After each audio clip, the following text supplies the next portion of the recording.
Suprabhatam, good morning.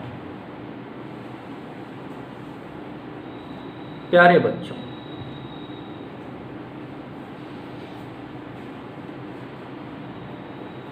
संत यतिनाथ विद्यालय द्वारा संचालित यूट्यूब चैनल पर आपका स्वागत है। आज हम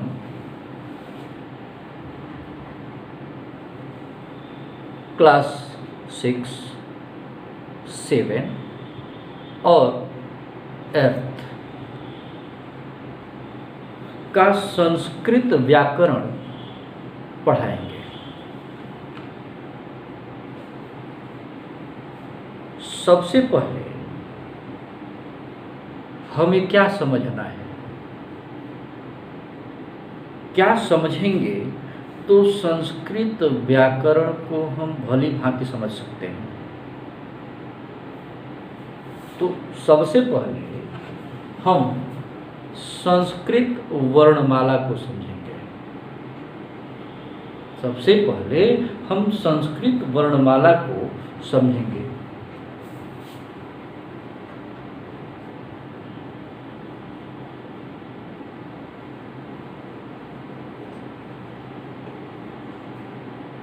संस्कृत वर्णमाला।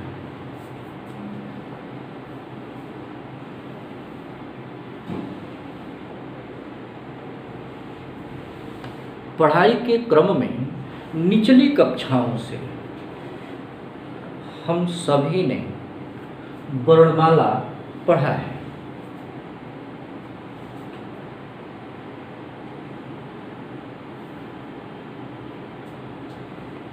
संस्कृत व्याकरण में संस्कृत वर्णमाला को 4 भागों में बांटा गया है। पहला स्वर, दूसरा व्यंजन, तीसरा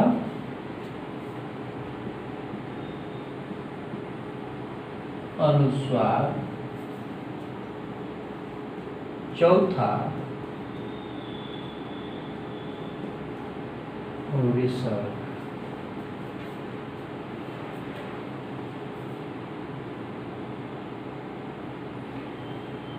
इसको हम यहां पर लिखते हैं, आप ध्यान से देखिएगा।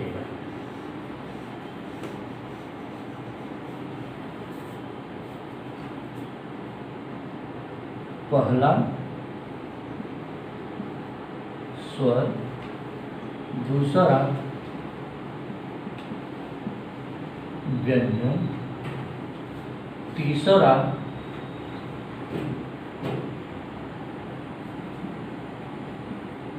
अनुस्वार, चौथा विसर्ग। संस्कृत वर्णमाला को इन 4 भागों में बांटा गया है। अब इन्हें हम अलग अलग समझने का प्रयत्न करेंगे।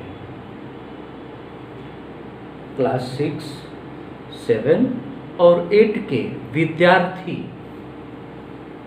यदि YouTube चैनल पर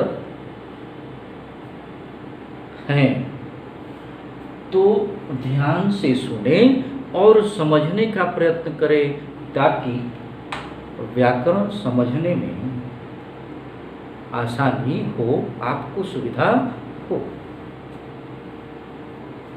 सबसे पहले हम स्वर के बारे में जानते हैं। स्वर के बारे में हम जानेंगे। स्वर को यहां लिखते हैं।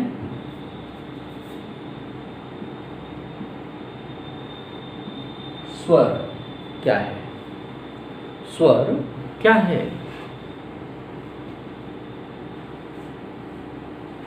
अनेक बार आपको बताया जा चुका होगा या स्वयं से भी जानते होंगे कि स्वर वर्ण वे वर्ण हैं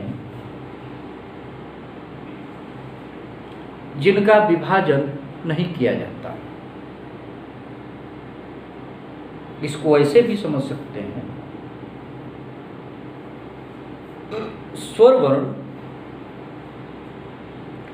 वे स्वतंत्र ध्वनियां हैं, स्वर वर्ण मुख से निकलने वाले वे स्वतंत्र ध्वनियां हैं जिनका विभाजन किसी भी प्रकार से नहीं किया जा सकता।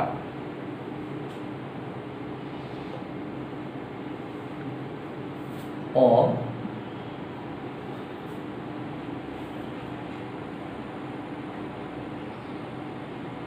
स्वर है और मुंह से जो ध्वनि निकली है उस ध्वनि को हमने लिपिबद्ध किया है अ के माध्यम से, इसके माध्यम से। अब इसे हम यदि विभक्त करना चाहें तो यह विभक्त नहीं हो सकता, ये स्वतंत्र रूप से उच्चरित होते हैं, इनका विभाजन नहीं किया जा सकता। अर्थात स्वर वर्ण वे वर्ण हैं जिनका विभाजन नहीं किया जा सकता। स्वर वर्ण मुंह से निकलने वाली वे ध्वनियां हैं जिन्हें किसी भी प्रकार से विभक्त नहीं किया जा सकता। और आ, छोटी ई, बड़ी ई, छोटा ऊ, बड़ा ऊ, री, ए,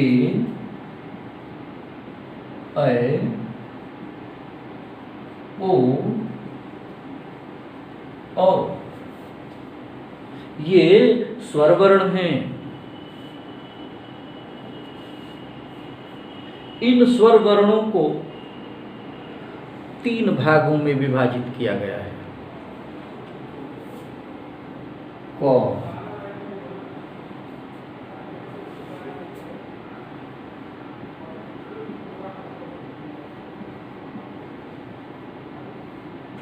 ह्रस्व स्वर,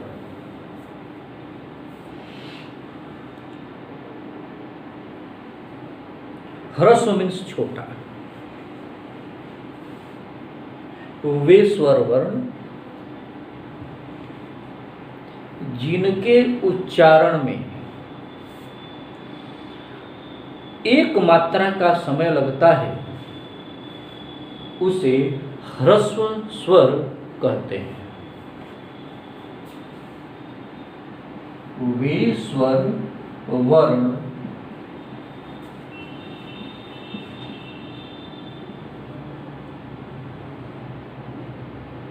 जिनके उच्चारण में एक मात्रा का समय लगता है वे ह्रस्व स्वर कहलाते हैं। और छोटी ई,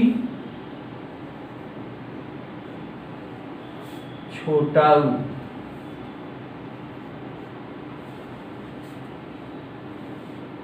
ये ह्रस्व स्वर हैं।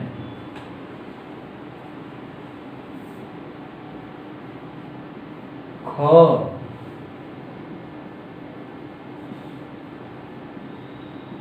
दीर्घ स्वर,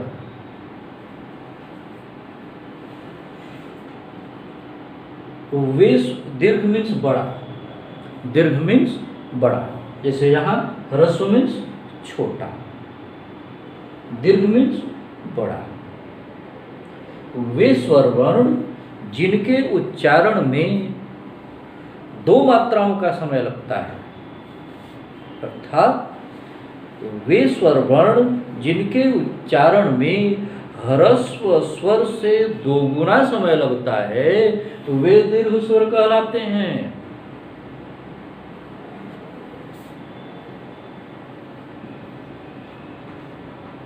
वे स्वर वर्ण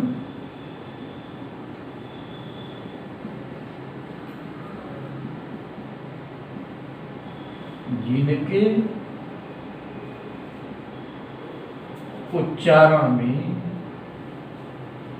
दो मात्राओं का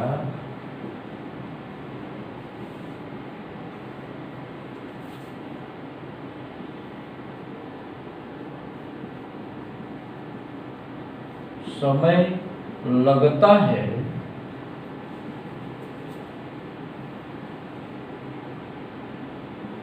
उन्हें दीर्घ स्वर कहते हैं। वे स्वर वर्ण जिनके उच्चारण में दो मात्राओं का समय लगता है उन्हें दीर्घ स्वर कहते हैं। अ, ई, उ ह्रस्व स्वर है और बाकी सभी दीर्घ स्वर के अंतर्गत आते हैं।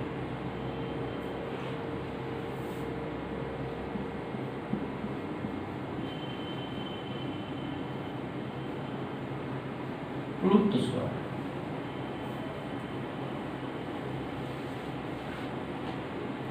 ह्रस्व स्वर के बारे में आपने जाना, दीर्घ स्वर के बारे में जाना।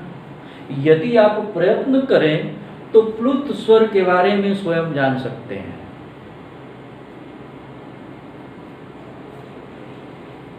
प्लुत स्वर वे स्वर वर्ण हैं जिनके उच्चारण में 3 मात्राओं का समय लगता है। ह्रस्व स्वर में 1 मात्रा का समय लगता है, अर्थात जो वर्ण हैं यदि हम उनका उच्चारण करें तो उनका उच्चारण शीघ्र ही हो जाता है। अ, उ, ई थोड़ा भी समय नहीं लगता है। ऐसे स्वर वर्ण ह्रस्व स्वर वर्ण कहलाते हैं। दीर्घ स्वर वर्ण 2 मात्राओं का समय लगता है। आ ह्रस्व ओ से 2 गुना समय इसमें लगता है, इसलिए इसे दीर्घ स्वर कहते हैं। ई दीर्घ स्वर है। प्लुत स्वर 3 मात्राओं का समय लगता है। वे स्वर वर्ण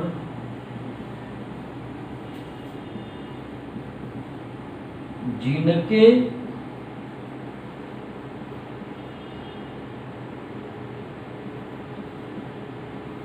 उच्चारण में 3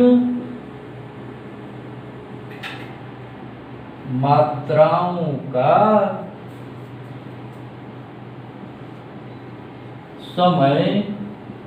समय लगता है उन्हें प्लुत स्वर कहते हैं।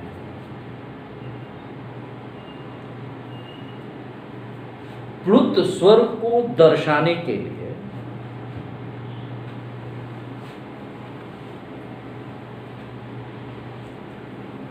अंक 3 का उपयोग किया जाता है।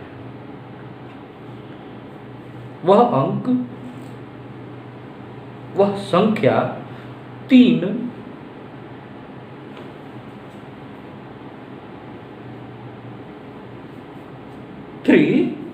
समझ रहे हैं ना, 3 यह लगा करके प्लुत स्वर को प्रदर्शित किया जाता है।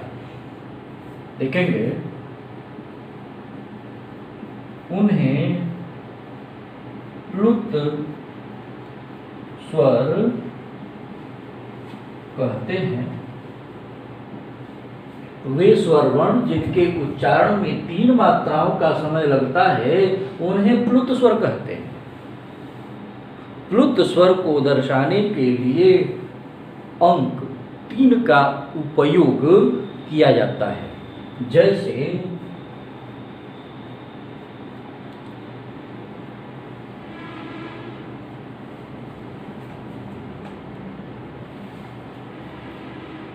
तीन, यहाँ अंक 3 दर्शाया जा रहा है, अर्थात इसका उच्चारण ओ, ह्रस्व दीर्घ से अधिक समय इसमें लग रहा है, इसमें 3 मात्राओं का समय लग रहा है, इसे प्लुत स्वर कहते हैं।